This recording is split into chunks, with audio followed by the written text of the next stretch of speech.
എല്ലാവർക്കും നമ്മുടെ പുതിയ വീഡിയോയിലേക്ക് സ്വാഗതം. ഇന്നത്തെ നമ്മുടെ റെസിപ്പി നല്ല ടേസ്റ്റി ആയിട്ടുള്ള എളുപ്പത്തിൽ നമുക്ക് ചെയ്തിട്ടെടുക്കാൻ പറ്റിയ ഒരു ചിക്കൻ കറിയാണ്. ബാച്ചിലേഴ്സിനൊക്കെ ആണെങ്കിലും ഈസി ആയിട്ട് ചെയ്തിട്ടെടുക്കാൻ പറ്റിയ ഒരു ചിക്കൻ റെസിപ്പിയാണ് കേട്ടോ. അതുപോലെ തന്നെ നമുക്കിത് സാധാ ചോറിൻ്റെ കൂടെയും നെയ്ച്ചോറിൻ്റെ കൂടെയും ചപ്പാത്തിയും പൊറോട്ടയുടെ കൂടെയൊക്കെ കഴിക്കാൻ നല്ല സൂപ്പർ ടേസ്റ്റി ആയിട്ടുള്ളൊരു കറിയാണ്. അപ്പോൾ നമുക്കിത് എങ്ങനെയാണ് തയ്യാറാക്കുന്നതെന്ന് ഒന്ന് കണ്ടു നോക്കാം. ഈ ഒരു വീഡിയോ കണ്ടുകൊണ്ടിരിക്കുന്ന സമയത്ത് നിങ്ങൾക്ക് ഇഷ്ടപ്പെടുവാണെങ്കിൽ മറക്കാതെ തന്നെ ഒരു ലൈക്ക് ബട്ടണും കൂടെ ഒന്ന് ക്ലിക്ക് ചെയ്യണേ. അപ്പോൾ ഈ ഒരു ചിക്കൻ കറി തയ്യാറാക്കാൻ വേണ്ടിയിട്ട് ഞാനിപ്പോൾ ഇവിടെ 1 കിലോ ചിക്കന് നല്ലപോലെ തന്നെ ക്ലീൻ ചെയ്ത് കഴുകി അതിൻ്റെ വെള്ളമൊക്കെ തുറന്നിരിക്കുകയാണ്. ചിക്കനെ ക്ലീൻ ചെയ്തതിന് ശേഷമുള്ള അളവാണ് കേട്ടോ 1 കിലോ. ഈ ഒരു ചിക്കൻ കറി നിങ്ങൾക്ക് 2 രീതിയിൽ ചെയ്യാവുന്നതാണ് കേട്ടോ. ഞാനിപ്പോൾ ഇവിടെ ഈ ഒരു ചിക്കന് ചെറിയതായിട്ടൊന്ന് ഫ്രൈ ചെയ്തതിന് ശേഷമാണ് കറി വെക്കാൻ വേണ്ടി പോകുന്നത്. അപ്പോൾ നിങ്ങൾക്ക് തീരെ സമയമില്ല, പെട്ടെന്നൊക്കെ ഒരു കറി വെക്കണമെന്നുണ്ടെങ്കിൽ ഫ്രൈ ചെയ്യാതെ വേണമെങ്കിൽ നമുക്ക് ഈ ഒരു കറി വെക്കാവുന്നതാണ്. 2 രീതിയിലും വെച്ചാലും നല്ല ടേസ്റ്റ് തന്നെയാണ്. പക്ഷേ ഫ്രൈ ചെയ്തിട്ട് വെക്കുന്നതിന് കുറച്ചും കൂടി നല്ലൊരു ടേസ്റ്റ് ഉണ്ടാവുന്നുള്ളൂ. അപ്പോൾ ഈ ഒരു ചിക്കനിലേക്ക് നമുക്കൊരു 2 ടേബിൾ സ്പൂൺ അളവിൽ കാശ്മീരി മുളക് പൊടി ചേർത്ത് കൊടുക്കാം. കാശ്മീരി മുളക് പൊടി ആകുമ്പോൾ ഒരുപാട് എരിവില്ല, എന്നാൽ അത്യാവശ്യം നല്ലൊരു കളർ കിട്ടും. ഇനി സാധാ എരിവുള്ള മുളക് പൊടിയാണെങ്കിൽ 1 ടേബിൾ സ്പൂൺ ചേർത്ത് കൊടുത്താൽ മതി. അതുപോലെ തന്നെ ഒരു 3/4 ടീസ്പൂൺ അളവിൽ കുരുമുളക് പൊടിയും 1/4 ടീസ്പൂൺ അളവിൽ മഞ്ഞൾപ്പൊടിയും കൂടി ഇട്ട് കൊടുത്തിട്ടുണ്ട്. ഇനി ഇതിലേക്ക് ആവശ്യത്തിനുള്ള ഉപ്പും കൂടി ചേർത്ത് കൊടുക്കാം. ലാസ്റ്റായിട്ട് ഞാനിതിലേക്ക് ഒരു 2 ടീസ്പൂൺ അളവിൽ തൈരും കൂടി ചേർത്ത് കൊടുക്കുകയാണ്. തൈര് നമ്മൾ ചേർത്ത് കൊടുക്കുന്നത് ഈ ഒരു ചിക്കൻ കുറച്ചും കൂടി നല്ല സോഫ്റ്റ് ആകാൻ വേണ്ടിയിട്ടാണ് ചേർത്ത് കൊടുക്കുന്നത്. അപ്പോൾ തൈര് ഉപയോഗിക്കാത്തവരാണെങ്കിൽ ഒഴിവാക്കാന്നാണ് കേട്ടോ, കുഴപ്പമൊന്നുമില്ല. ഇനി ഇതെല്ലാം കൂടി ചേർത്ത് നമുക്ക് നല്ല പോലെ തന്നെ ഒന്ന് മിക്സ് ചെയ്തിട്ട് എടുക്കാം. കുറച്ച് നല്ല ഫ്രഷ് ആയിട്ടുള്ള കറിവേപ്പില എടുത്തിട്ട് കൈ കൊണ്ട് നന്നായിട്ടൊന്ന് ഞെരടിയിട്ട് ഇതിലേക്ക് ഇട്ട് കൊടുക്കുക. ഇതുപോലെ മസാലയെല്ലാം പുരട്ടിയതിന് ശേഷം ഇതൊരു 15 മിനിറ്റ് നേരത്തേക്ക് നമുക്കൊന്ന് റെസ്റ്റ് ചെയ്യാൻ വേണ്ടിയിട്ട് വെക്കാം. കൂടുതൽ സമയം മസാല പുരട്ടി വെക്കണമെന്നുണ്ടെങ്കിൽ അങ്ങനെ വേണ്ടതും ചെയ്യാം കേട്ടോ. അപ്പോൾ ഏറ്റവും കുറഞ്ഞത് നമ്മളൊരു 15 മിനിറ്റ് എങ്കിലും ഒന്ന് റെസ്റ്റ് ചെയ്യാൻ വേണ്ടിയിട്ട് വെക്കണം. അപ്പോൾ ഒരു 15 മിനിറ്റ് റെസ്റ്റ് ചെയ്യാൻ വെച്ചതിന് ശേഷം ഇതുപോലൊരു പാനിലേക്ക് ഒരു 3-4 ടേബിൾ സ്പൂൺ അളവിൽ വെളിച്ചെണ്ണ ചേർത്ത് കൊടുക്കുക. ഈ ഒരു കറി നമ്മൾ വെളിച്ചെണ്ണയിൽ തന്നെ ചെയ്താലേ ഇതിൻ്റെ ഒരു കറക്റ്റ് ടേസ്റ്റ് കിട്ടത്തുള്ളൂ. ഒരുപാട് ഓയിൽ ഒഴിച്ച് കൊടുത്തിട്ട് നമ്മൾ ഡീപ്പ് ഫ്രൈ ചെയ്തിട്ട് എടുക്കേണ്ട ആവശ്യമില്ല. ഇതുപോലെ കുറച്ച് ഓയിൽ ഒഴിച്ച് കൊടുത്തിട്ട് ഒരു പകുതിയോളം ഒരു ചിക്കൻ കുക്കായി വരുന്ന ഒരു രീതിക്ക് നമ്മളൊന്ന് ഫ്രൈ ചെയ്തിട്ട് എടുത്താൽ മതി. ബാക്കി പകുതിയുള്ള ഒരു വേവ് ഗ്രേവി തയ്യാറാക്കുന്ന സമയത്ത് അതിൽ കിടന്നാണ് വേവേണ്ടത്. ഇതുപോലെ ചിക്കൻ കഷ്ണങ്ങൾ ഇട്ട് കൊടുത്തതിന് ശേഷം ഒരു മീഡിയം ഫ്ലെയിമിൽ വെച്ചിട്ട് ഒരു 10 മിനിറ്റോളം നമ്മളൊന്ന് ഫ്രൈ ചെയ്തിട്ടെടുത്താൽ മാത്രം മതി. അപ്പോൾ ഇതുപോലെ തിരിച്ചും മറിച്ചൊക്കെ ഇട്ട് കൊടുത്ത് ഇതൊന്ന് ഫ്രൈ ആയി വന്നിട്ടുണ്ട്. ഇതുപോലൊരു പകുതിയോളം കുക്കായി വരുമ്പോഴത്തേക്കും നമുക്ക് എണ്ണയ്ക്കകത്ത് നിന്ന് എടുക്കാവുന്നതാണ്. ഇതുപോലെ തന്നെ ബാക്കിയുള്ളതും കൂടി ഇട്ട് കൊടുത്തിട്ടൊന്ന് ഫ്രൈ ചെയ്തിട്ടെടുക്കുക. അപ്പോൾ ചിക്കൻ എല്ലാം തന്നെ ഫ്രൈ ചെയ്തെടുത്തതിന് ശേഷം നമുക്കിനി ഒരു ഗ്രേവി ഒന്ന് റെഡിയാക്കിയിട്ട് എടുക്കാം. ഞാനിപ്പോൾ ഈ ഒരു കറി റെഡിയാക്കാൻ വേണ്ടിയിട്ട് ചിക്കൻ ഫ്രൈ ചെയ്ത ഒരു വെളിച്ചെണ്ണ തന്നെയാണ് എടുത്തിരിക്കുന്നത്. നിങ്ങൾക്ക് വേറെ വെളിച്ചെണ്ണ വേണമെങ്കിൽ അങ്ങനെ വേണമെങ്കിൽ എടുക്കാവുന്നതാണ്. അപ്പോൾ ഒരു 4 ടേബിൾ സ്പൂൺ അളവിൽ വെളിച്ചെണ്ണ ഇതിലേക്ക് ഞാൻ ഒഴിച്ചു കൊടുത്തിട്ടുണ്ട്.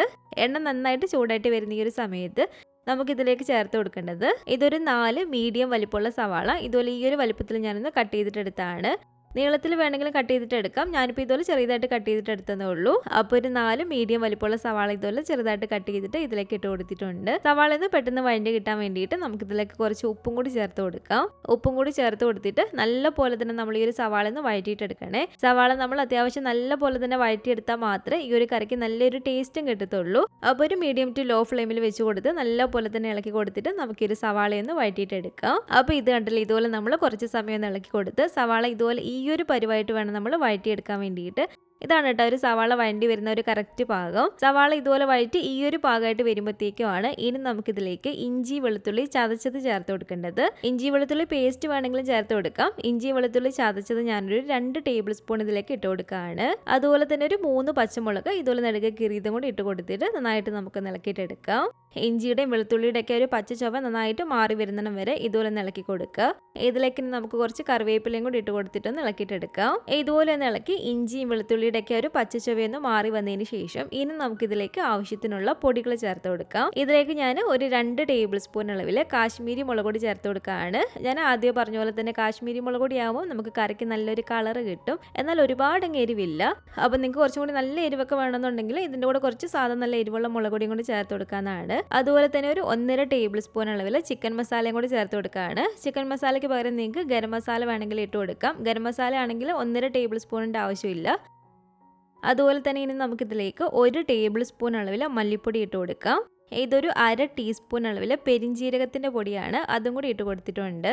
1/2 ടീസ്പൂൺ അളവിൽ കുരുമുളക് പൊടിയും ഒരു 1/4 ടീസ്പൂൺ അളവിൽ മഞ്ഞൾപ്പൊടിയും കൂടി ഇട്ട് കൊടുത്തതിന് ശേഷം നന്നായിട്ട് നമുക്ക് ഇളക്കി കൊടുക്കാം. തീയൊന്ന് കുറച്ച് വെച്ച് കൊടുത്തിട്ട് ഈ ഒരു പൊടികൾ ചേർത്ത് ഇളക്കി കൊടുക്കുക. പൊടികളുടെ ഒരു പച്ച ചുവയൊന്ന് മാറി വന്നതിന് ശേഷം ഇനി നമുക്ക് ഇതിലേക്ക് ചേർത്ത് കൊടുക്കേണ്ടത് ഇതൊരു 3 മീഡിയം വലിപ്പമുള്ള തക്കാളി ഇതുപോലെ കട്ട് ചെയ്തിട്ടെടുത്താണ്. അപ്പോൾ 3 മീഡിയം വലിപ്പമുള്ള തക്കാളിയും കൂടി ഇട്ട് കൊടുത്തിട്ട് നല്ലപോലെ തന്നെ ഒന്ന് ഇളക്കി കൊടുക്കാം.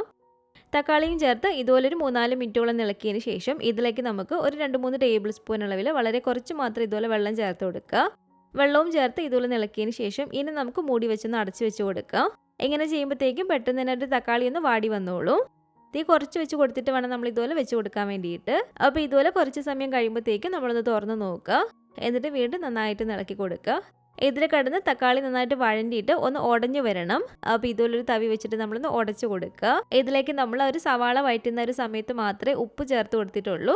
അപ്പോൾ ആവശ്യത്തിനുള്ള ഉപ്പും കൂടി ഇതിലേക്ക് ഇട്ട് കൊടുത്തിട്ട് നന്നായിട്ട് ഇളക്കിയിട്ടെടുക്കാം. അപ്പോൾ ഇത് കണ്ടില്ല, തക്കാളിയും ഇതുപോലെ ഉടഞ്ഞ് ഈ ഒരു പരിവായിട്ട് വരുമ്പോഴത്തേക്കുമാണ് നമ്മളൊരു പകുതിയോളം കുക്ക് ചെയ്ത് ഫ്രൈ ചെയ്ത് വെച്ചിരിക്കുന്ന ഈ ഒരു ചിക്കൻ കഷ്ണങ്ങളെല്ലാം കൂടെ ഇതിലേക്ക് ഇട്ട് കൊടുക്കാം. ഇനി ചിക്കൻ കഷ്ണങ്ങൾ കൂടി ചേർത്ത് ഒരു മീഡിയം ഫ്ലെയിമിൽ വെച്ചിട്ട് ഒരു 3-4 മിനിറ്റോളം തന്നെ ഒന്ന് ഇളക്കി കൊടുക്കുക. അപ്പോൾ ഒരു 3-4 മിനിറ്റോളം ചിക്കനും കൂടി ചേർത്ത് ഇതുപോലെ ഒന്ന് ഇളക്കിയതിന് ശേഷം ഇനി നമുക്കിതിലേക്ക് ചേർത്ത് കൊടുക്കേണ്ടത് വെള്ളമാണ്. വെള്ളം ചേർത്ത് കൊടുക്കുന്ന സമയത്ത് നമ്മൾ പച്ചവെള്ളം ചേർത്ത് കൊടുക്കരുത്. എന്നാൽ ഒരുപാട് ചൂടുള്ള വെള്ളവും ചേർത്ത് കൊടുക്കരുത്. ഒരുപാട് ചൂടുള്ള വെള്ളം നമ്മൾ ചേർത്ത് കൊടുത്താൽ ഈ ഒരു ഗ്രേവിയൊക്കെ പെട്ടെന്ന് അങ്ങ് കുറുകി അങ്ങ് പോകും. അപ്പോൾ ഒരു ചെറു ചൂടുള്ള വെള്ളം മാത്രം ഇതിലേക്ക് ചേർത്ത് കൊടുത്താൽ മതി കേട്ടോ. അപ്പോൾ ഞാനിപ്പോൾ ഇതിലേക്ക് 250 ml ഈ ഒരു കപ്പിൽ 1 കപ്പ് അളവിൽ വെള്ളമാണ് ആദ്യം ഒഴിച്ചു കൊടുക്കുന്നത്. അപ്പോൾ 1 കപ്പ് വെള്ളം ഒഴിച്ചു കൊടുത്തിട്ട് നമുക്ക് നന്നായിട്ട് ആദ്യം ഒന്ന് ഇളക്കി കൊടുക്കാം. വീണ്ടും ഇതിലേക്ക് ഞാൻ 1 കപ്പ് അളവിൽ വെള്ളം കൂടി ഒഴിച്ചൊന്ന് ഇളക്കിയിട്ടെടുക്കുകയാണ്. അപ്പോൾ വെള്ളം കൂടി ഒഴിച്ച് ഇതുപോലെ ഒന്ന് ഇളക്കിയതിന് ശേഷം ഇതിൻ്റെ ഒരു ഉപ്പൊക്കെ ഒന്ന് നോക്കുക കേട്ടോ. ആവശ്യമെങ്കിൽ ഇതുപോലെ ചേർത്ത് കൊടുക്കേണ്ടതാണ്. ഇതിൻ്റെ മുകളിലേക്ക് ഞാൻ കുറച്ച് കറിവേപ്പിലയും കൂടി ഇട്ട് കൊടുക്കുകയാണ്. ഇനി നമുക്ക് ഇതുപോലെ അടച്ച് വെച്ച് കൊടുത്തിട്ട് തീ നന്നായിട്ട് കുറച്ച് വെച്ച് കൊടുത്തിട്ട് വേണം നമ്മളിത് കുക്ക് ചെയ്തിട്ട് എടുക്കാൻ വേണ്ടിയിട്ട്.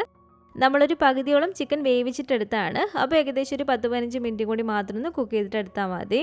ഇനി അഥവാ നിങ്ങൾ ചെയ്യുന്ന സമയത്ത് ഫ്രൈ ചെയ്യാതെയാണ് ചിക്കൻ ഇതിലേക്ക് ഇട്ട് കൊടുക്കുന്നതെങ്കിൽ കുറച്ചും കൂടി കുക്കിംഗ് ടൈം ആവശ്യമായിട്ട് വരും കേട്ടോ. ആ ഒരു 10-15 മിനിറ്റ് നമ്മൾ തുടർച്ചയായിട്ട് വെച്ച് കൊടുക്കരുത്, അടിയിലങ്ങ് പിടിക്കും. ഓരോ 5 മിനിറ്റ് കഴിയുമ്പോഴത്തേക്കും ഇതുപോലെ തുറന്നിട്ട് നല്ലപോലെ തന്നെ ഒന്ന് ഇളക്കി കൊടുക്കുക. ഇതിലേക്ക് ഞാൻ കുറച്ച് മല്ലിയിലയും കൂടെ ഒന്ന് അരിഞ്ഞിട്ട് കൊടുക്കുകയാണ്. ശേഷം അടച്ചു വെച്ച് കൊടുത്തിട്ട് നമുക്ക് നന്നായിട്ടൊന്ന് വേവിച്ചിട്ടെടുക്കാം. അപ്പോൾ നല്ല അടിപൊളിയായിട്ട് തന്നെ നമ്മുടെ ഒരു ചിക്കനൊക്കെ ആണെങ്കിലും വെന്ത് നമ്മുടെ ഒരു ചിക്കൻ കറി ഇവിടെ റെഡി ആയിട്ടുണ്ട്. ഇനി നമുക്ക് ഫ്ലെയിം അങ്ങ് ഓഫ് ചെയ്ത് കൊടുത്തേക്കാം. ഫ്ലെയിം ഓഫ് ചെയ്തിട്ട് നമ്മൾ ഈ ഒരു ഗ്യാസ് അടുപ്പിൽ നിന്ന് മാറ്റി വെച്ച് കൊടുക്കാം കേട്ടോ കറിയെ. അല്ലെങ്കിൽ അടുപ്പിൻ്റെ ഒരു ചൂട് കൊണ്ട് വീണ്ടും ഇരുന്ന ഒരു കറി അങ്ങ് കുറുകി അങ്ങ് പോവും. ഞാൻ ആദ്യമേ പറഞ്ഞ പോലെ തന്നെ ഇത് എല്ലാത്തിൻ്റെയും കൂടെ കഴിക്കാൻ പറ്റിയ നല്ല സൂപ്പർ ടേസ്റ്റി ആയിട്ടുള്ള ഒരു ചിക്കൻ കറിയാണ്.